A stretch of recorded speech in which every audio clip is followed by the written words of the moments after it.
It grown used to Celine's seat was my shadow. My shield, I'm Anna Carter, and I lost my hearing at 19. A sudden collapse of sound that left me reeling. The world kept spinning while I learned to navigate it. Lip reading, sign language, blowing my way to a career in marketing. I built a life brick by brick, but a piece of me always yearned for what it lost. The rustle of wind, a friend's laugh, the pulse of music. My husband Mark stood by me for 7 years.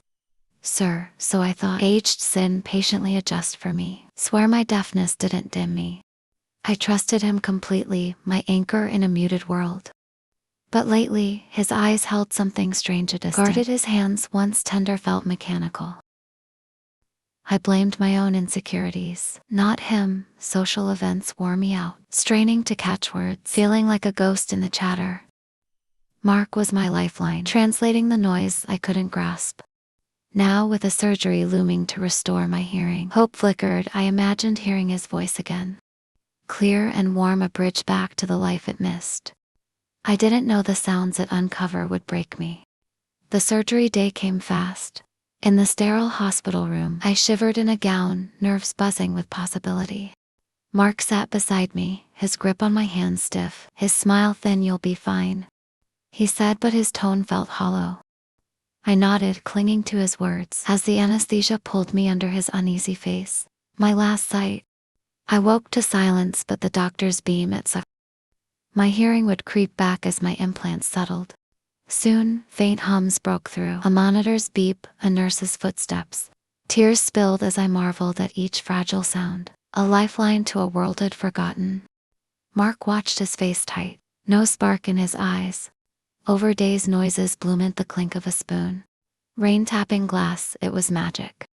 Overwhelming, but Mark grew out hesitant, dodging my gaze. Late night calls stretched longer. Aged flinch at my questions. Something was off, a crack I couldn't name. Home felt alien with sound. Creaking stairs, the fridges, drone Mark's clipped sighs. I soaked it in, but a knees nod. He was distracted, always on his phone, slipping away with excuses. One night by the couch, I heard him whispering in the kitchen, low, urgent. My new ears sharpened. I didn't need lips to read anymore.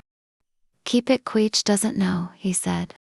A woman's laugh followed, soft and familiar. My heart sighs at me, Sister Emily. Soon, she purred, just wait. I stumbled back, hands shaking. The truth slicing through, they were hiding something together. I sat stunned, their voices looping in my head, a cruel song I couldn't mute. Kid trusted them, Ark, my rock. Emily, my confident silence had cloaked their lies. And now sound ripped it away. Who was he to her? How long I watched him return, calm as ever, asking, you good? I nodded, throat tight. Not ready to face him, I needed proof. Not just pain. Sleep flagged me that night. Their whispers haunting every shadow. I'd find out I'd used this gift they didn't know I had, but days bled into a charade. I played the oblivious wife, smiling through breakfast while tracking his every move. His phone buzzed constantly. HD vanished for work. Emily texted at odd hours, her cheer faith. Then one afternoon, I saw it. This laptop open on the counter. A chat with Emily glowed love. You can't wait to leave her behind. My breath stopped. More scrolled uplands to siphon my business shares, to push me out. My sister.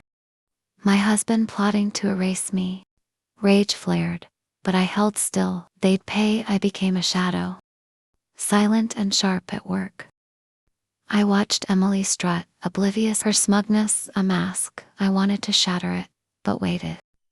That night, Mark left his phone out unlocked. I grabbed it, heart pounding, and found their world. Texts of love, cruel jabs at my helplessness. Timelines to ditch me. I snapped photos, my hands steady with fury. They thought me weak, a deaf fool. Wrong ID turned their game against them.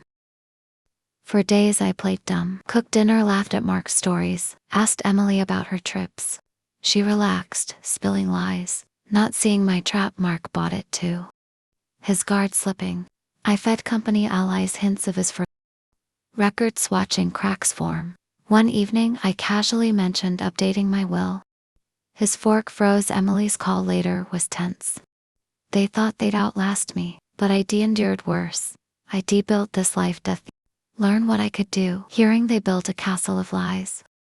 Thinking it stay silent, I smiled. Letting them bask, plotting the moment it burn it down.